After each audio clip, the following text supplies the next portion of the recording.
This pro-liberty podcast is brought to you by the Health Ranger Store. Visit healthrangerstore.com/MAGA. That's MAGA, like Make America Great Again. Thank you for your support. Here's the case for why the coronavirus pandemic goes global and can't be stopped. And by the way, this analysis is only from Natural News. You won't hear this from the mainstream media for weeks. It won't become apparent to them until long after more evidence has come out. But allow me to explain something just using logic and reason and science and mathematics, and you can decide for yourself whether this makes sense. Let's start with some basic facts. As of right now, the moment I'm recording this, there are 9,480 infections confirmed by official government sources, mostly in China. So those are the official numbers. Of course, we know those numbers are BS. The real numbers are maybe 10 times higher, but we're not going to go with that. We're going to go with the official numbers, even though we know they are a fraction of reality. Nevertheless, today is January 30th. That's the day I'm recording this. 7 days ago, the total number of infections confirmed by official government sources was 941. Today, the number is 9,480. So what's the increase? Well, we're talking about really 10 times, or a 1,000% increase in the number of infections in 1 week, 7 days. Now, this is beyond just normal exponential growth. This is an order of magnitude in 7 days. If this were to continue at the same rate of increase, then of course in another 7 days, it would be another 10 times increase. And then in another 7 days, one more 10 times increase, and so on. So the number of infections would go from 10 to 100 to 1,000 to 10,000 to 100,000, a million, and so on. That's the progression that we are seeing so far. Now, I doubt this progression is going to hold true. I don't think this is the actual growth rate or transmissivity of the virus. I think it's lower than 10 times in 7 days. According to mainstream science studies, it's actually a 100% increase every 7 days, not a 1,000% increase. I'm just sharing with you that this is the realm, this is the range that we are seeing right now. On the conservative side, it's a 100% increase or doubling every 7 days. On the high side, what we're actually seeing in the numbers is a 1,000% increase every 7 days. Got that? That's the range. Now, we also know that according to official sources, the virus has spread to a total of 18 countries. So that's 17 countries other than China. And those countries are, let's see here, the list: Thailand, Japan, and by the way, this is in descending order of number of reported infections. So it's Thailand, Japan, Hong Kong, Singapore, Australia, Taiwan, Malaysia, Macau, United States, France, Germany, South Korea, United Arab Emirates, Canada, Vietnam, Cambodia, Finland, India, Nepal, Philippines, and Sri Lanka. There you go. Those are the countries. So I haven't said anything controversial yet. I'm just citing actual facts that are put out there, even conservative facts from official government sources. Now, an additional fact that's relevant to all of this is the fact that, well, we have human-to-human transmission now being recorded in several of these countries that I just mentioned, such as Japan. The United States has human-to-human transmission. It's believed to have taken place in Canada. It's probably taking place in other countries and hasn't been confirmed yet because the testing is so backlogged. So we have human-to-human transmission, which is why the WHO did declare an emergency global pandemic. So when I say this is a global pandemic, it's not my opinion. It's the opinion of the World Health Organization and their guidelines for making such declarations, which they have done. Now let's deploy some basic logic, shall we? I'm pretty sure we can all agree that if this coronavirus pandemic is to be stopped from becoming a global outbreak that spreads across the entire human population, then it must be successfully contained in all 18 countries. Can we agree on that? Because that's just basic logic, right? It has to be contained not just in China, but it has to be contained in Thailand. It has to be contained in Japan and Hong Kong and Singapore and so on, right? Because if it breaks out of containment in any one of the 18 countries and then begins to spread again in some new outbreak pocket, then it's obviously not contained again, and it's out of control, and it's going to continue to spread and multiply at some rate that might be doubling every 7 days or might be 1,000% increase every 7 days, as we've been seeing so far. So again, just to reiterate, in order for this outbreak to be stopped, it must be stopped in 18 countries. Now, let's think about that for a second. It means that in 18 countries, the government health authorities must have perfect containment. They cannot make any mistakes that allow people to slip through screening or to begin infecting other populations or to leave the country with infections and infect people on a commercial air flight, for example, where one person could theoretically infect hundreds of people. No mistakes can be allowed to happen. Got that? Now, here we go. I don't know how much you know about Asia. I've lived in Asia. I speak a fair amount of Mandarin Chinese. We have an office in Taiwan and so on. I don't know if you've ever been to, let's say, Thailand, which is not Taiwan, by the way. So some people confuse those for some reason. But Thailand is a completely different country than Taiwan. I don't know if you've ever been to the Philippines or Hong Kong, for that matter, or Malaysia, a lot of countries. If you've ever been to those countries, I ask you this: how organized exactly are the government officials in those countries? Yeah. So hopefully the answer should become rather obvious. If you've ever been to Thailand, you know that Thailand, even though it's full of wonderful people and it's a beautiful country and it's got well-meaning people, it is not the shining example of organized, uncorrupt, highly competent government, right? Even the people of Thailand hate the government of Thailand, which is why they're always constantly trying to overthrow their own government, because it's totally corrupt. What would you say are the odds of Thailand alone having a perfect response with zero mistakes to this coronavirus outbreak? Let's say those odds are 50-50. Let's be generous and just give the Thailand government a lot of credit that they probably don't deserve. 50-50 chance that Thailand can keep this under control. Okay. Japan is next on the list. Japan's government is a lot more organized than Thailand's government. Japan is a more obedient society. Japan is more likely to succeed with quarantine orders. So let's say that the odds of Japan having a successful crackdown with no mistakes, let's give them a 90% chance, because Japan might be able to pull this off. And let's go to Hong Kong. Hong Kong, a lot more chaotic, a lot of social unrest, even right now, just with the student protests and so on. What are the odds of Hong Kong being able to have a totally successful crackdown with no one escaping quarantine, even though there are lots of routes by sea and land and air and so on? What are the odds of Hong Kong having a perfect response with no mistakes? Those odds are probably closer to 50-50. So let's give Hong Kong a 50% chance. Now, if you know anything about statistics, and I ask you this question, the answer should be obvious. What are the odds of Thailand and Japan and Hong Kong all having a perfect response with zero mistakes? The odds of those three countries succeeding, based on the odds that I just gave you, the 50-50, the 90%, and the 50-50, you multiply those together, you get a 22.5% chance of all three succeeding. Does that make sense? It's like this. Suppose that I give you a penny and I ask you to flip it heads or tails. And you have a 50-50 chance, obviously, with each flip of the coin to get heads or tails. What are the odds that you can get 3 heads in a row?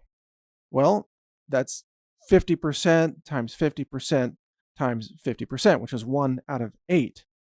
So that's a 12.5% chance of getting 3 heads in a row, that all 3 flips are heads.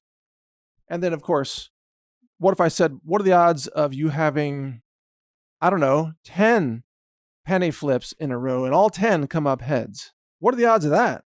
So let's see, that would be 2 to the power of 10. If 2 to the power of 8 is 256, and then 5, 12, 10, 24, right? So 2 to the power of 10 is 1024, which means you have a 1 in 1024 chance of having all 10 penny flips become heads. By the way, that's an interesting number. I'm very good at math and I remember numbers. That's the percentage that Elizabeth Warren is of American Indian. She is 1,024th American Indian, according to her genetic tests. And interestingly, the reason for that is because of binary permutations and combinations in genetic sequences that actually are 2 to the power of 10. So she is 1,024th American Indian. And if you take a penny and flip it 10 times, you have a 1 in 1,024 chance of all flips becoming heads. Now, of course, we're talking about countries and coronavirus. Let's just say that all the countries have a 50-50 shot at this, which might be a pretty good guess across the board. What are the odds of 18 countries all succeeding, all winning, if each country has a 50-50 chance? That would be 2 to the power of 18.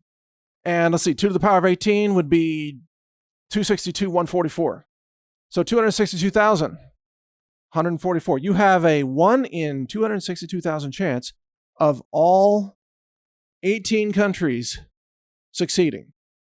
Or it's the same odds of flipping a penny 18 times and having it come up heads every time. Now that is very close to 0. 1 divided by 262,144 is very close to 0. And that answer is 3.8. I'm using a calculator for this. 3.815 times 10 to the negative 6, which is 0.0000038, if I got the number of zeros right. In other words, it's a very, very small number. Okay, it for all practical purposes, we can call that 0. So there is a roughly 0 chance that all 18 countries will have a perfect containment of the coronavirus outbreak. And by the way, there will probably be more than 18 countries involved here. As this progresses, we're probably going to see 30 countries. And you start to ask yourself common sense questions like, what are the odds of Somalia having perfect containment of this outbreak? Pretty much 0 just by itself. What are the odds of various African nations achieving successful containment? What are the odds of Panama or Brazil or South American nations achieving perfect containment? And you start to get the picture here. You see, it only takes one nation failing in order for this to break out and effectively populate and contaminate the entire planet. Because if it becomes endemic in one country, let's say that this virus just totally overruns Thailand. We'll use Thailand as an example, because that's where it's actually quite prominent at the moment. Let's say it completely overruns Thailand. Can the world quarantine Thailand? The answer is no. And the reason it's a no is because of geography. Because of Thailand's location, it has land routes and ocean routes and air routes to, of course, many other nations in the Southeast Asia region. Now, from Thailand, it's going to spread to many other countries. It's going to spread to Vietnam and North Korea and South Korea and Taiwan and Japan and Hong Kong, the Philippines and Malaysia and Indonesia, and everywhere across Asia is going to spread. You cannot quarantine a nation long term. People are going to get out for lots of reasons. It's going to get out. So if it's not controlled in one country, it's not controlled anywhere on the planet. Eventually, then, it's going to become endemic in the entire human population, which means it will start to spread. It will multiply in different countries around the world. It will become endemic, meaning that this virus is about to become a permanent part of the human coexistence context. We coexist with many viruses right now, literally tens of thousands of different viruses. We coexist with them, and most of them don't hurt us. Some viruses are bad. Most viruses are just harmless. They don't do anything. By far, the vast majority of viruses are harmless. Only a few are very, very dangerous. But we've had to adapt and learn to live with those viruses from a biochemical and physiological point of view, and that's how we are able to coexist with viruses that might have been harmful in the past. This virus looks like it's going to sweep through the human population. And we are likely to lose, I'm just guessing now, this is an estimate, 5 to 10% of the human population from this virus alone. There would be a 90% to 95% survival rate. Again, that's an estimate based on what we know now. Those numbers are subject to change based on mutations of the virus and mortality rates and transmissivity rates and so on. But it could become more fatal or less fatal. But it's unlikely to be controlled at this point for the reasons I've already covered here. So this means that eventually this virus will burn through the population. Eventually, everyone who's still living will become immune. Got that? Some people will experience no symptoms. They are currently called symptomless carriers. If they have it, they can spread it to others. They don't even know they have it. They don't show any symptoms. Natural immunity. Some people will get extremely sick and recover with permanent heart damage, lung damage, respiratory scarring. Some people will get it and recover with very minor symptoms, and they will never have any permanent damage. Some people will get it and die. This is what we must now probably get prepared to accept. We're going to lose 5 to 10% of the world population, roughly speaking. Maybe those numbers are high. Maybe it's only 3%. Maybe it's 2%. Maybe the virus doesn't succeed in cold countries. We've talked about that before, where it's too cold for it to spread and so on. Maybe this focuses on only more temperate regions closer to the equator and so on. So maybe the total global loss, you could argue, maybe it's only going to be 1%, 2%, 3% of the population, something like that. But it's not going to be zero. And as this is happening, you're going to have to deal with the psychological and economic impacts. And that's where things get super dicey, because when you've got a population that's freaking out, and you start to have government-mandated quarantines in multiple countries all around the world, you get supply chain disruptions. You get a loss of economic productivity. And you have a fear factor that tends to break down irrational exuberance in the stock market, which is in a bubble state in America and in many places around the world. It's a bubble. So the economic and the logistics and the psychological impacts of this may in fact be more devastating than the virus mortality rate itself. That is a realization that very few people have arrived at yet. The supply disruptions may kill more people, in other words, than the virus ever kills, because everybody's told to don't go to work. Stay home, isolate yourself, quarantine yourself. Nobody go to work. And if you don't go to work, who runs the food factories? Who runs the power plants? Who runs the trains and the trucks? Who runs the cashiers at Walmart? Who runs the banks and the financial system? Who runs the telecommunications infrastructure? Nobody, if they're all told to go home. So then you have massive supply chain disruptions. You have economic catastrophe scenarios starting to unfold. And then you have shortages of food and medicine and supplies and people freaking out, possible bank runs, people having more other diseases, secondary infections, which, by the way, is one of the side effects of coronavirus, because of a lack of supplies, a lack of sanitation. Maybe sometimes in certain places the plumbing isn't working correctly. You don't have water pressure. You start getting spread of cholera. I guess that's every day in San Francisco, but that can spread to other places as well. So the secondary effects of this could be even more devastating than the primary infection itself. The reason I'm mentioning all of this is because I think it's important that we prepare for a future where we will all be infected. Some of us will die from those infections. Most of us will live. But sooner or later, we probably all get infected. That's where this is headed. Again, unless all 18 nations have a perfect response, flawless victory against the virus. And what are the odds of 18 nations achieving that? Again, 1 in 262,000 something. 144, actually. So I can't forget numbers usually. Even when I try to, they just keep popping back up in my head. So yeah, just as a side note, it's weird. I have this, I don't quite have an eidetic memory, but I have this sort of unconscious memory where numbers pop in my head. Things pop in my head when I'm trying to recall them, even when I never tried to remember them in the first place. So it's a weird thing to live with, let me tell you, but sometimes it's interesting because I can overhear somebody telling somebody else a phone number, and not try to remember it. And then later they'll ask me, what was that phone number that person gave me? And then it'll just pop in my head. Oh yeah, I wasn't even trying, but here's the number. So that's part of the weird side effect of being me. By the way, my brain is like this automatic computer. It just keeps processing constantly and it's just shoving answers into my head. And this is part of why I have to talk about these things, because I can't prevent answers from bubbling into my consciousness. It's like I'm subconsciously processing data all the time.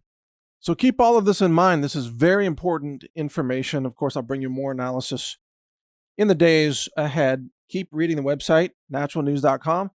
This is Mike Adams, the Health Ranger. Thank you for listening. Stay informed, stay safe. We can survive this. Most of us will survive, okay? So you can be among the survivors, and I'll talk about specific nutritional strategies, immune support strategies, and things like that. So don't freak out over this. This can be navigated. It can be survived. In fact, I can teach you exactly how to survive it. And I will. And I'll do it for free, because that's just part of my mission here. That's what I do. So check out more of my podcasts at brighteon.com. My channel name there is HR Report. Of course, for Health Ranger, that's what that stands for. And thank you for listening. Share this everywhere. Stay informed. I'll have a lot more for you in the days ahead. I know you have a lot of choices of where to get your superfoods and supplements, personal care products, and so on.